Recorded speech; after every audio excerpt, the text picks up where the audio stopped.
I want to bring in Tulsi Gabbard, who's a senior advisor to us, a senior analyst on the broadcast. You've dealt with this yourself in the sense of these allegations that get made, especially, I mean, people love the Russia allegation. Tell people what that was like. Yeah, Jordan, the danger of what we're seeing here that's being revealed here in the Durham Report is something, unfortunately, that isn't new. As you've just pointed out, people like myself and others who have dared to challenge the permanent Washington establishment have often been met with these smears and attacks and accusations of being a Putin puppet or a Russian asset or a traitor or committing treasonous actions by people who are not interested in the truth. They're not interested in presenting any evidence to the American people as they're making these really, really horrendous and very serious accusations. You know, Senator Mitt Romney put out a tweet accusing me of committing a treasonous act.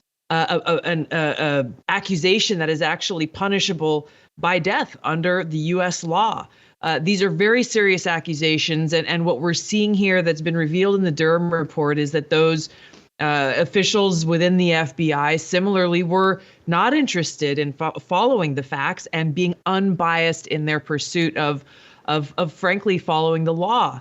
They were pursuing their own political interests, and their political interest in this case was to try to demonize and undermine President Trump, undermine the city. Obviously, this started during the campaign itself, but it continued through his presidency with people within the national security state trying to undermine a sitting president of the United States.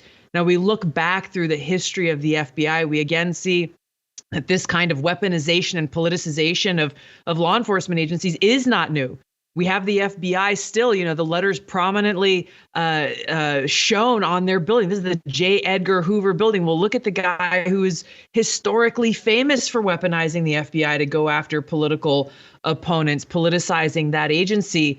And so when we look at the lack of accountability, we can see why there has not been change within that agency and others within the federal government over decades. How can there be any change if there is no accountability? They have not sought to rename the J. Edgar Hoover building. They have not sought to bring about a true culture change within that agency that ensures that it is unbiased and focused on fulfilling its mission. So there is deep change that's required within the FBI, rooting out these corrupt elements that have existed there for a very long time that's allowed this to go on. This is kind of the bigger issue that we're pointing to here is that, when it benefits the party that's in power, these actions basically are swept under the rug.